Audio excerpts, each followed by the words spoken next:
Ofegante e com uma dor que parecia vir de todos os lados, Zuko responde em meio à agonia. Ele admite com a voz tremendo, que as vozes que ouve fazem parte dela e dele, vozes trazidas à tona pela presença do Avatar, permitindo a ele uma compreensão sobre Katara, e sobre si mesmo que jamais havia imaginado ser possível.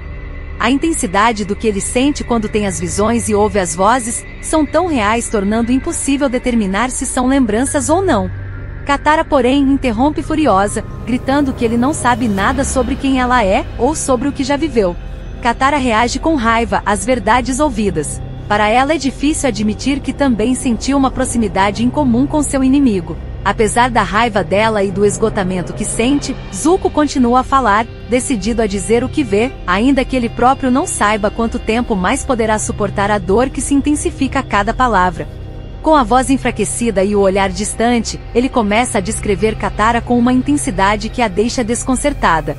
Você é uma lutadora. Tornou-se forte no meio da dor, usou o sofrimento como seu escudo, forjou uma força inabalável para que os outros respeitassem a sua coragem, para que não duvidassem da sua determinação.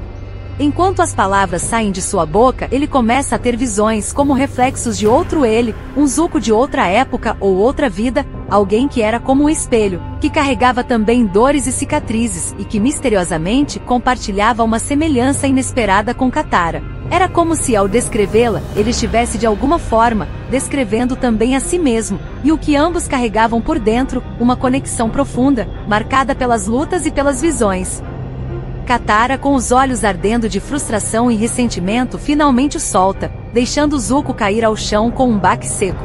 Em um gesto defensivo, ela se vira de costas, recusando-se a ceder à verdade que ele havia desenterrado dentro dela. A raiva e a mágoa em seu peito começam a borbulhar, trazendo à tona todas as injustiças que sofreu e a solidão que sempre carregou. Katara revela que a vida na tribo da água nunca foi fácil para ela, especialmente sendo uma garota. Sentia-se invisível, constantemente ignorada, como se nada que fizesse fosse suficiente. As missões que completava, os esforços que fazia para provar seu valor, tudo parecia se dissolver sob o peso da indiferença do pai, que nunca a viu como alguém digna de orgulho ou reconhecimento. Sua existência parecia ser apenas uma ferramenta que ele usava para ganhar vantagem, ou uma fonte de vergonha, caso ela ameaçasse o sucesso do irmão. Zuko a observou, refletindo sobre o que ela havia revelado. Sentia o peso das palavras dela reverberando dentro de si, cada uma espelhando algo que ele mesmo já conhecera. Ele respirou fundo, permitindo que uma compreensão mútua surgisse entre eles, uma conexão silenciosa que talvez ela ainda não tivesse percebido. Lentamente ele começou a compartilhar seu próprio fardo, revelando pedaços de sua história que poucos sabiam. Ao contrário de muitos na sua vila, Zuko não havia nascido dobrador de fogo. Essa habilidade, que agora possuía, era mais um presente temporário do que um direito de nascimento, e o futuro incerto desse poder o assombrava diariamente.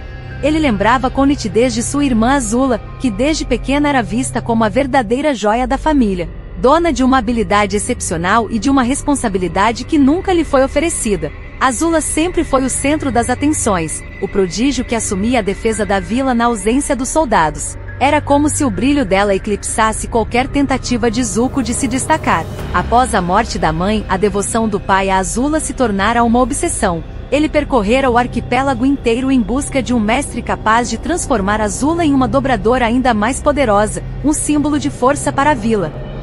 Enquanto isso, Zuko se limitava a tarefas humildes, destinado a limpar o templo, para apaziguar os espíritos e garantir que eles não se voltassem contra sua irmã. Esse era o seu dever, sua função invisível, que ninguém se importava em reconhecer. As palavras de Zuko pesam no ar, ecoando uma dor que Katara conhecia bem. Ela se viu, de repente, imersa em lembranças dolorosas de seu próprio passado, onde o olhar desdenhoso do pai sempre a espreitava. Ele só parecia notar sua presença quando via nela uma oportunidade para conquistar vantagens ou quando a comparava ao irmão. Havia uma dureza em seu pai que ela sabia, a entregaria aos espíritos se isso significasse obter algum benefício para a família ou salvar as aparências. Uma vez, ele quase fez isso, e essa lembrança era uma ferida que nunca cicatrizou. Nesse momento, Zuko deixou escapar um sorrisinho amargo. Ele percebia, talvez mais do que nunca, o quanto suas histórias se entrelaçavam. Por um breve instante, ambos se deixaram levar por essa cumplicidade inesperada, compartilhando um entendimento silencioso sobre as cicatrizes deixadas pelo passado, e o peso das expectativas que cada um ainda carrega. Quando Zuko volta à realidade e se lembra dos problemas urgentes, o clima tenso e íntimo entre eles é rapidamente interrompido. Zuko, sério, corta a atenção ao lembrar do espírito furioso que estava destruindo a cidade acima deles. Era uma ameaça iminente, e ele sabia que não podiam simplesmente permanecer ali, presos enquanto o caos reina do lado de fora. Com urgência na voz, ele declara que precisam fazer alguma coisa. Katara, no entanto, calma, pega Zuko de surpresa ao dizer para ele não se preocupar, garantindo que já havia pensado em algo para resolver aquela situação. Zuko a olha intrigado, espantado com a confiança dela. Ele não consegue imaginar que solução ela poderia ter encontrado para algo tão devastador, considerando que ele próprio ainda não conseguiu vislumbrar uma saída viável. Com uma determinação fria e calculada, Katara explica seu plano, deixando Zuko ainda mais desconcertado. Para ela, a aparição daquela criatura destrutiva estava diretamente ligada ao Avatar. Observando a situação com uma lógica implacável, ela chega a uma conclusão sombria. A única maneira de parar o espírito e salvar a cidade seria matar o Avatar. Quando Katara profere essas palavras, Zuko percebe algo inquietante. Uma sombra de prazer brilha no olhar dela, como se houvesse uma satisfação oculta em considerar essa possibilidade. Ela agradece a Zuko pela distração que ele proporcionou com sua história, mas logo retoma seu tom autoritário e firme, ordenando que ele não a siga. Seus olhos endurecem e a ameaça é clara. Caso ele tente impedi-la, ela não hesitará em matá-lo. Zuko sente um peso esmagador de impotência. Ele quer desesperadamente impedir essa decisão drástica de Katara, mas sabe que está de mãos atadas. O estado debilitado de seu amigo Jet exige que ele permaneça ali para protegê-lo e ajudá-lo a se recuperar, deixando-o sem alternativas. A frustração e a impotência se acumulam em Zuko enquanto ele observa Katara partir. Ele sente um conflito crescente entre sua lealdade aos amigos e o desejo de impedir Katara de cometer um erro terrível.